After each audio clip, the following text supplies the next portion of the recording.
Hello, beautiful people. It is Mrs. LeMay, and we are back for another mini phonics lesson. We finally get to start working on skill 10 today. So this is kind of the introduction to skill 10, which is closed syllable words. But before we can talk about closed syllable words, we need to talk about what the vowels are.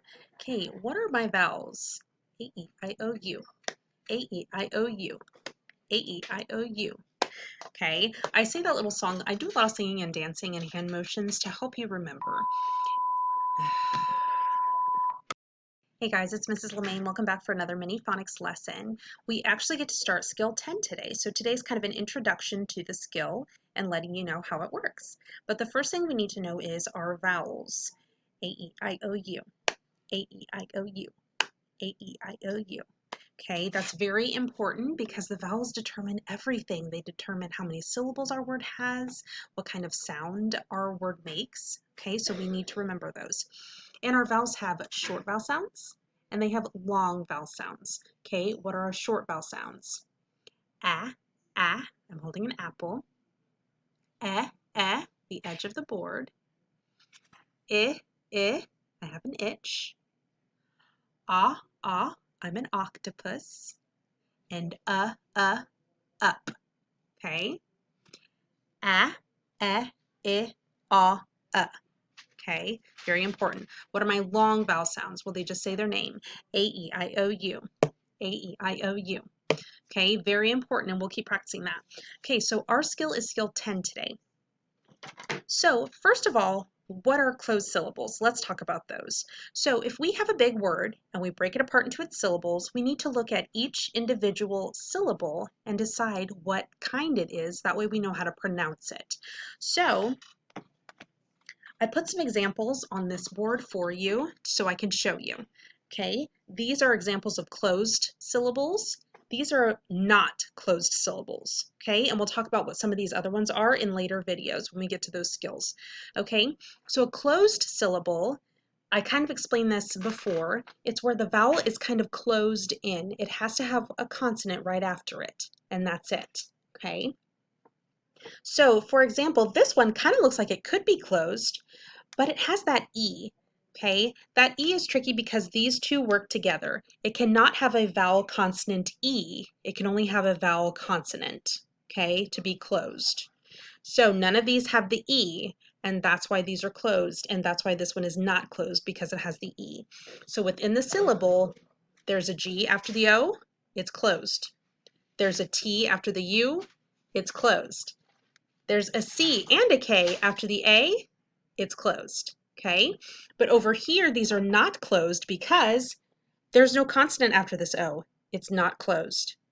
There's no consonant after this U, it's not closed. There's a vowel consonant E, it is not closed, okay? So if it's any of these syllables, it is not closed, but these are closed. So we are talking about words where all of the syllables are closed. And closed syllable words make up almost half of the English language. So if you can get these down packed, then you will be able to decode almost half the words, half the big words in the English language. So this is a pretty powerful skill for you to have. And the special thing about closed syllable words is if it's closed, if there's a consonant right after the vowel, it makes the short vowel sound. So that's why it's also important for you to remember a, I, and because those are our short vowel sounds. So ah. Okay. That way we know what sound the vowel makes and it will help us figure out the syllable. Okay. So it's kind of a little overview. Now, here I have some big words already broken up. Okay. And I just wanted to show you. So I have a word, I broke it apart. It is not closed. So I'm not even going to worry about him right now. Okay, we'll talk about him later. Okay, let's look at this guy. Let's look at this first syllable. Oh, there's a Z right after the U. It is closed, and I show that with a fist. Okay, that means this says and this says muzz. Okay, let's look at the second syllable. It is closed because there's an N after the A. Man. Okay, so this one has two syllables that are both closed. Okay, let's look down here. So we have a T right after the U. It is closed, a trut. So that one is a closed syllable. Let's look over here. Ooh, we have a vowel consonant E. It is not closed, so we're not going to worry about him. Okay. So sometimes a word can have more than one syllable type in it. Most words do, honestly. But we are only specifically talking about closed syllable words right now. Okay? Now, I have some words for you.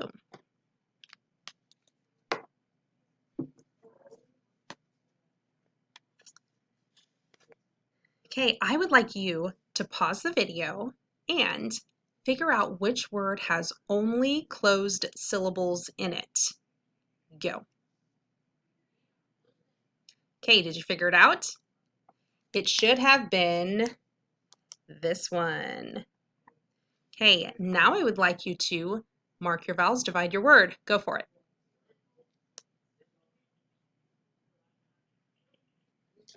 Okay, once again, it should look something like this. There's a T after the U. It's closed. A, mutt. There's an L and a T after the E. It's closed. Velt, whole word, mutt velt. Mutt velt. Alrighty. The last thing I'm going to have you do is some fluency practice. Okay, I'm going to make myself a little bit smaller, and I have some fluency, and it might be a little cringy for some of you middle schoolers, but I'm hoping you'll get a little bit of a giggle out of it. So this is to help you practice with your punctuation, exclamation marks, periods, commas, and question marks. Okay, I will read it to you. Bro, bro, bro, bro, bet bro, bro, bro, bro, bro, bro, bet, bro, bet, bro, bet. Okay, I would like you to use the same amount of expression as much as you possibly can. I know you're middle school and I know you're a little cool to be using expression, but I promise it will help with your reading. Okay, you're going to use some expression. I want you to read this 2 times to somebody sitting next to you. They're going to read it 2 times to you. Okay, have a super fantastic day and I'll see you later. Bye, guys.